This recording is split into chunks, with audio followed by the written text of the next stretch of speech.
Atención, porque vamos a desglosar un cambio de último minuto de la DIAN, la autoridad tributaria en Colombia, que de verdad está redefiniendo las reglas para los cierres contables. Para quienes se han visto en este aprieto cada fin de año, esto les va a interesar, y mucho. A ver, esta es la pregunta del millón para muchísimas empresas.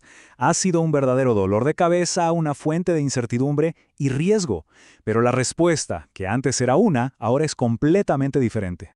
Muy bien, para entender la magnitud de este cambio, primero tenemos que viajar un poquito al pasado y recordar cuál era la posición original de la DIAN, y les adelanto, era bastante estricta. El protagonista de toda esta historia es el famoso documento soporte, o DSNO. Pensemos en él como esa pieza clave que permite a una empresa justificar un gasto cuando su proveedor sencillamente no está obligado a emitir una factura electrónica. La lógica de la DIAN antes se basaba en una diferencia fundamental. ¿Quién hace el papelito? Con la factura, la responsabilidad es del vendedor, pero con el documento soporte, la carga recae en el comprador. Y créanme, esta distinción era el origen de todo el problema. Y bueno, aferrándose a esa diferencia, la DIAN construyó una tesis jurídica muy clara, muy restrictiva, una postura que, como vamos a ver, no tardó mucho en ser cuestionada. La posición oficial era un no tajante. El razonamiento era, oye, si el comprador es quien controla y genera el DSNO, ¿cuál es la excusa para no hacerlo en el mismo año del gasto? Sobre el papel tenía cierta lógica, ¿no?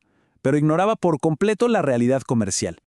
Y claro, como era de esperarse, esta interpretación tan rígida empezó a chocar con el día a día de las empresas. Fue entonces cuando un contribuyente levantó la mano y solicitó una reconsideración formal. Dijo, un momento, la teoría es una cosa, pero la práctica es otra. El argumento que se puso sobre la mesa era simple pero potentísimo. Si al final del día, tanto la factura como el DCE sirven para lo mismo, probar que un gasto existió, ¿por qué aplicarles reglas de tiempo tan distintas? Era una cuestión de pura lógica funcional. Y aquí es donde la historia se pone interesante. Para sorpresa de muchos, la DIAN escuchó, analizó el argumento y decidió dar un giro de 180 grados, revirtiendo su postura inicial. Fue un cambio de paradigma basado en principios clave del derecho.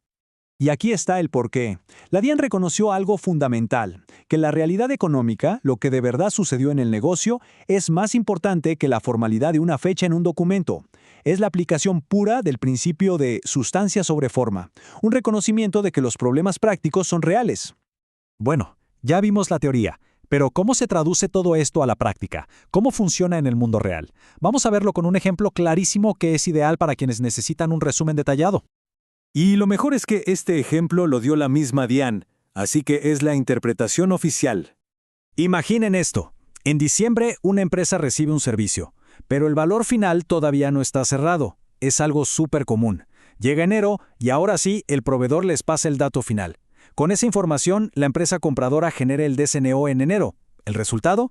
Ese costo es totalmente deducible en la declaración del año que ya cerró. Un alivio tremendo. Fue precisamente esta lógica tan práctica la que llevó a la DIAN a revocar su postura anterior.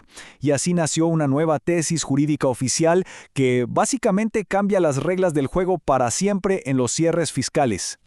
La nueva respuesta oficial es un sí claro y contundente. El gasto se puede deducir en el año en que ocurrió, sin importar que el documento soporte sea del año siguiente. Eso sí, la clave ahora es poder demostrar que la operación realmente tuvo lugar en ese primer año. Entonces, para resumir, la gran lección aquí es esta. El foco ya no está en la fecha del papel, sino en la fecha real de la transacción. Lo que de verdad importa es cuándo ocurrió el gasto, y eso es lo que hay que poder probar. Y claro, esta decisión nos deja pensando. Abre una conversación mucho más grande. Si se pudo aplicar este principio de realidad sobre formalidad aquí, ¿en qué otras normas tributarias se podría hacer lo mismo? Una pregunta que busca que las reglas se parezcan cada vez más a la realidad de los negocios.